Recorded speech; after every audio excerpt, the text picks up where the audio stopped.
everybody! Welcome back to my channel, Pastime, etc. here. Hulaan nyo kung nasaan tayo napadpad ngayon. Andito tayo sa Sphere of Nature sa may Lukban. So medyo umaambon kaya dito lang tayo sa sa may roof para hindi muna tayo mabasa. Okay, so tara. Room tour tayo para makita natin kung ano ang itsura ng ating overnight room. Tara. Nagbayad nga pala tayo ng 2,520 pesos weekdays rate including breakfast for 2. Dito na tayo sa ating room 8. Tara, pasok tayo. Okay, so queen size bed. AC unit at dito sa bintana, tignan nyo naman ang ganda ng view outside. Lampshade, kompletong toiletries and towel, and mayroon tayong cabinet. Mamaya ilalagay natin yung ating mga things dyan. How nice naman. O diba ganda ng kumot. And may 4 na pillows. Before I forget, mayroon nga pala tayong painitan ng water, mayroong cup, may mga tissue, and complimentary bottled water. Tingnan naman natin ang washroom. Wow! O diba, maganda. At ang importante dito, merong hot and cold shower. At another na importante ay malinis. Nakakuha na naman tayo ng isang magandang lugar. Aside from maganda, napakatahimik dito lalo na ngayon, umaambon at saka maswerte tayo dahil wala pang ibang guests dito kung saan tayo naka-occupy ngayon. At para nga pala sa mga nagbabalak na pumunta dito, mula doon sa highway siguro mga 5 to 7 minutes pa yung papasok dito sa vicinity ng Sphere of Nature. So, nandito na tayo sa loob. Ngayon, hahanapin naman natin ang information center para makapagbayad tayo ng ating balance. At pagpasok ko nga pala, ito ang bumungad sa akin. Super na-amaze ako. At you know what? Mga products pala nila to. Gawa daw nung father nung nakausap natin dito sa information center. Nako, nagkaroon pa sila ng award dito sa mga products nila. At napakagaganda. Hindi mo akalain na made of grass leather sila. At mayroon pa tayong complimentary coffee. Thank you very much. Nag-advance order nga pala tayo yesterday ng merienda natin and dinner. Kasi nga, para ma-prepare na nila. Ang ganda ng facilities nila dito. Akala ko nga, bago pa lang to nag-operate. Pero sabi nung isang staff, matagal-tagal na rin daw at saka super lawak pala to yung property nila. Nasa 30 hectares. Kahit saan ka lumingon dito, Instagrammable talaga. So ngayon papunta tayo doon sa pool. Kailang umaambo na naman siya ulit, bilisan lang natin.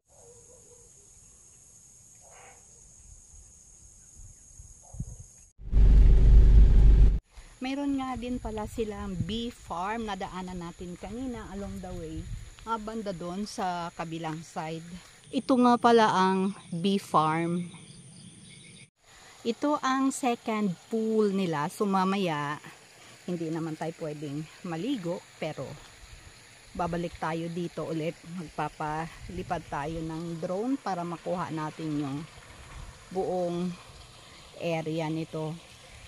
Palagi talaga tayong sinuswerte kasi malaya tayong nakakapag-vlog kapag ganito ang sitwasyon na tayo lang at wala tayong kasamang ibang tao sa paligid. Kasi syempre ginagalang natin ang privacy ng bawat isa.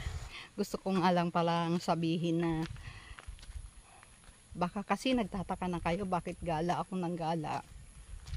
Gusto ko lang din ipaalala or gusto ko lang sabihin na hindi naman ako mayaman, hindi kami mayaman, wala kaming maraming pera, pero pinipilit namin talaga na at least within a week nakaka-destress tayo kasi sobrang stressful yung ginagawa sa bahay na kailangan talaga, it is a must na makalabas dahil baka magkaroon na ng depression. Mas mahirap naman yan, magkaroon tayo ng anxiety dahil punong-puno na tayo sa stress sa buhay, kaya tinatry natin na gumala. Minsan hindi naman natin kailangan na gumala at gumastos talaga kapag lang may pera, kasi pwede tayong mag-distress, pwede tayong mag-unwind, mag-relax kahit hindi tayo gumastos ng malaki. Kahit simpleng andyan lang sa labas ng bahay, pwede natin gawin yun, di ba? Ang lamig dito. Ayan, naka-sweater kami. At as usual, dala natin ang ating trabaho. Hello, hello naman dyan. Ay, busy siya.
Sa wakas, nakapag aerial shots din tayo. Pinagbigyan tayo ng ambon, pero inabot talaga tayo ng ulan.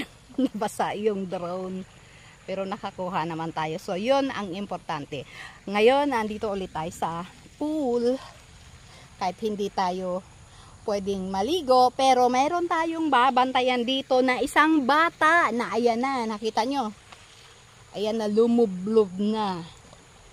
Okay, so gustuhin ko mang maligo, kaya lang yung allergy natin prevents me from doing so. Kaya mag-i-enjoy na lang tayo sa panonood dito. So sana ma-enjoy nyo tong vlog natin for today. Isipin nyo na lang nakasama ko kayo sa paggagala dito sa malaking property na tulad ng sinabi ko kahapon ay 30 hectares pala. So hanggang sa susunod na gala, hindi natin alam kung saan tayo mapadpad. But I hope you enjoyed watching talaga. But please don't forget to subscribe my channel, Pastime, etc. And hit that bell for you to be notified with the next upload. Buyers, have a good one. Shoutout nga pala sa management and staff of Sphere of Nature, especially Sir Marvin. Maraming salamat. Thank you for having us.